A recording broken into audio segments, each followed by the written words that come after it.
हल षष्ठी का व्रत हमें कब करना है? वर्ष 2025 में। हल षष्ठी व्रत में हमें क्या क्या चीज़ें भोजन में करनी चाहिए? आप इसे व्रत भी कह सकते हैं, क्योंकि व्रत के बाद कुछ विशेष चीज़ों का सेवन हमें करना है और बहुत सारी चीज़ों का त्याग करना चाहिए। दोस्तों, सबसे खास बात यह है कि अक्सर सभी पूजा पाठ में गाय के दूध का इस्तेमाल बताया जाता है। अभी सावन के महीने में भगवान भोलेनाथ का अभिषेक गाय के दूध, घी, मक्खन सभी चीज़ों का इस्तेमाल किया जाता था गाय के दूध से। लेकिन आश्चर्य की बात है कि जो हल षष्ठी का व्रत है, माता षष्ठी के पूजन करने की बात कही गई है, तो सभी माताएं अपनी संतान की दीर्घायु, उत्तम स्वास्थ्य की कामना के लिए इस व्रत को करती हैं। भादो मास की कृष्ण पक्ष की षष्ठी तिथि पर इसे व्रत को किया जाता है, यानी जन्माष्टमी से पहले इस व्रत को करते हैं। तो इसमें भैंस के दूध की बहुत बड़ी महत्वता बताई गई है। इस दिन गाय के दूध का त्याग किया जाता है।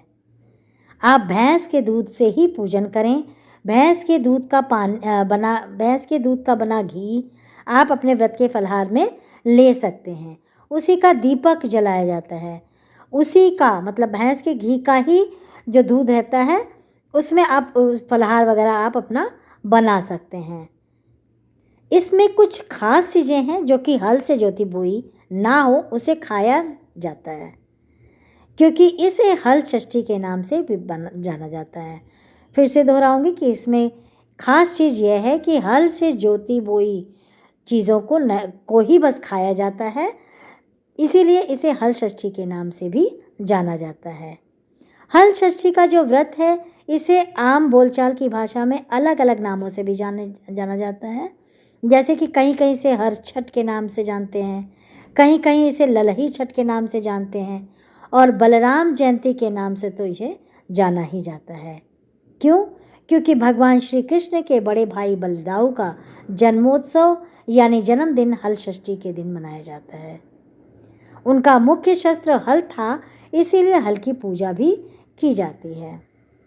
उस दिन हल चलाने की मनाही होती है और इसीलिए माताएं इस व्रत में हल से जोता बोया चीज़ें त्याग करती हैं। नमस्कार, मैं हूं अर्चना शुक्ला।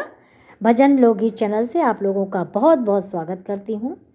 आज की वीडियो में बहुत सारी जानकारी हल षष्ठी व्रत के बारे में मिलेगी और आप इसे लास्ट तक बने रहिए, सुनिए और फिर सब्सक्राइब करें, लाइक करें, कमेंट करना बिल्कुल ना भूलें। भादो मास की कृष्ण पक्ष की षष्ठी तिथि पर यह व्रत किया जाता है, ये मैंने बता दिया आपको। वर्ष 2025 में यह षष्ठी तिथि पड़ रही है 14 अगस्त को। 14 अगस्त को हल षष्ठी का व्रत सभी माताएं अपनी संतान की दीर्घायु और उत्तम स्वास्थ्य की कामना के लिए करती हैं। और इसमें पूजा किसकी की जाती है? सारे सवाल ये उठते हैं कि हमारी तो कन्याएं ही हैं, तो क्या हम ये व्रत ना करें हल षष्ठी का? तो देखिए, ये 21वीं सदी चल रही है। में पुत्र और कन्या में कोई भेदभाव नहीं है। जब हम उसकी परवरिश, उसका लालन पालन एक पुत्र की तरह करते हैं, हर शिक्षा देते हैं, हर संस्कार देते हैं और आप उनके उत्तम स्वास्थ्य और दीर्घायु की प्रार्थना के लिए हर षष्ठी का व्रत कर सकती हैं। दोस्तों, षष्ठी माता का पूजन किया जाता है बच्चे की दीर्घायु के लिए, चाहे वो कन्या संतान रूप में हो या पुत्र रूप में हो। जन्म के छठे दिन माता छठी मनाई जाती है ना, उसी में षष्ठी माता की पूजा की जाती है। तो उन्हीं षष्ठी माता की पूजा भादो मास की कृष्ण पक्ष की षष्ठी तिथि पर, जो कि 14 अगस्त को मनाया जा रहा है, इसी दिन किया जाएगा। और अब षष्ठी माता की प्रतिमा है कहाँ? पूजा कौन से और कैसे करना है? तो देखिए, गेरू से या फिर गोबर से आकृति बनाकर आप पूजा कर सकते हैं। हम लोगों के यहाँ उत्तर भारत में कुश घास में, पलाश में जो होता है, पलाश का पेड़ होता है, किसी किसी के यहाँ ढाक के पेड़ भी बोले जाते हैं। तो ढाक के पत्ते, पलाश के फूल भी होते हैं। पलाश के पत्ते चंद्र ग्रह को रिप्रेजेंट करते हैं। तो दोस्तों, उपाय के तौर में लाल किताब के अनुसार यदि आपका चंद्रमा खराब है तो 108 पत्ते दूध में धोकर जल प्रवाह करने से आपका चंद्रमा मजबूत होता है। ऐसा बताया जाता है, शास्त्रों में भी कहा गया है, और ज्योतिषों ने भी इस पे बहुत चर्चाएं की हैं, क्योंकि तालाब के किनारे इस पूजन को करने की बात कही गई है। तो पहले के समय में महिलाएं तालाब के किनारे जाती थीं, कुछ घास पलाश के साथ पानी में पुष्प उगते हैं, कमल के पुष्प हों या कोई और पुष्प हों, वहाँ लगाकर तालाब बनाकर पूजन करती थीं, और ग्रुप में यह पूजन होता था। सखियाँ, सहेलियाँ, देवरानी, जिठानी सबके साथ ये पूजा बड़े तौर तरीके से और गाना बजाना के साथ किया जाता था। लेकिन जिसके यहाँ कोई नहीं है वह अकेले ही कर सकता है। गौरी और गणेश बनाए जाते हैं। भैंस के गोबर से गौरी माता तैयार की जाती हैं। सुपारी पर मौली के धागे लपेटकर भगवान गणेश का आह्वान किया जाता है। और इस व्रत का प्रमुख आहार महुआ का पत्ता यानी महुए का फल, महुए की डंडी, दातून, ये सब किया जाता है। इस दिन व्रत में मंजन नहीं किया जाता। महुआ का जो दातून है उससे अपने दांतों को रगड़ के साफ करते हैं। महुए के पत्ते पर रखकर भोजन करने की भी बात कही गई है। भोजन में क्या खाएंगे? जैसे कि हल षष्ठी यानी कि बलराम जयंती है, तो उनका मुख्य शस्त्र हल है। अभी हल की पूजा की जाती है। हल से बोए जोते का त्याग किया जाता है।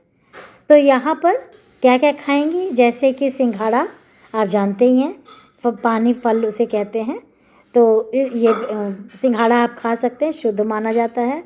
भैंस का दूध, घी, ये सब चीज़ों का इस्तेमाल होता है। मिठाई के लिए महुए का इस्तेमाल किया जाता है। महुए को बॉयल करके लोग पीते भी हैं। महुए को कूट कर भून कर उसको अच्छे से रेसिपी भी बनाई जाती है। तो आप जैसे इस्तेमाल कर सकते हैं, इसका इस्तेमाल आप कर सकते हैं। कई जगहों में फसई का चावल बोलते हैं उसको। अयोध्या साइड में भी है, प्रतापगढ़, सुल्तानपुर, इलाहाबाद, फैज़ाबाद की बात करें तो ये तिना का चावल बोलते हैं इसको, तिन का चावल भी बोलते हैं। ये तिनी का चावल लाल रंग का चावल होता है। यह तिना का चावल जो बोला जाता है, ये वही चावल होता है। इसको भी आप खा सकते हैं। इसमें सेंधा नमक यानी कि सेंधा नमक भी खा सकते हैं। आपको पता चल गया होगा कि सेंधा नमक भैंस का बना दही, दूध, भैंस का जो दूध से बनाते हैं, इन सब चीज़ों का भी इस्तेमाल किया जाता है। इनमें ही एक साग आता है जिसे करेमुआ का साग हम लोग के यहाँ बोला जाता है। अब आप लोग के यहाँ जो भी बोला जाता है वो बताए, कमेंट बॉक्स में लिखकर ज़रूर बताइएगा। हल षष्ठी की जो पूजा होती है इसमें बच्चों से संबंधित, जैसे कि अपनी संतान के लिए इस व्रत को करते हैं। बच्चों के खेलने की चीज़ें यानी खिलौना, कजरौटा जो काजल रखने का होता है, राखी भी बहुत सारे लोग यहाँ पेन चढ़ाते हैं, क्योंकि सारी चीज़ें पुत्र संतान इस्तेमाल करती है। ठीक है, तो आप अपने कुल परंपरा के अनुसार आप जो भी चाहें चढ़ा सकते हैं, जो आपके यहाँ चलता हो। जब आप पूजा करके उठते हैं तो महुआ के 2 टुकड़े लेकर पानी पिया जाता है। उसके बाद फिर आप गर्म दूध भी पी सकते हैं। बॉयल चावल, बॉयल साग, दही के साथ, नमक के साथ आप खाना खा सकते हैं, भोजन कर सकते हैं। जो अग्नि जलाकर महुआ और शुद्ध घी मिलाकर अगियारी भी षष्ठी माता के नाम से सुनते हैं। कथा भी आती है, तो वो कथा भी लोग सुनते हैं कई लोग। तो इस तरह से भादो मास के कृष्ण पक्ष में अपने अपने कुल परंपरा के अनुसार षष्ठी माता के पूजन करने की बात कही गई है, और बोए जोते अनाज का त्याग करने की बात कही गई है। तो मुझे उम्मीद है कि आपको यह वीडियो हेल्पफुल लगेगी और आप अपने परिवार के अनुसार इस व्रत को करेंगे। माता सृष्टि से अपने संतान की दीर्घायु, उत्तम स्वास्थ्य की प्रार्थना करेंगे। तो आज की वीडियो में बस इतना ही, और आपको अगर मेरी जानकारी अच्छी लगी हो तो ज़रूर शेयर करें। तब तक के लिए धन्यवाद। स्वस्थ रहें, मस्त रहें, व्यस्त रहें। आपका दिन शुभ मंगलमय हो।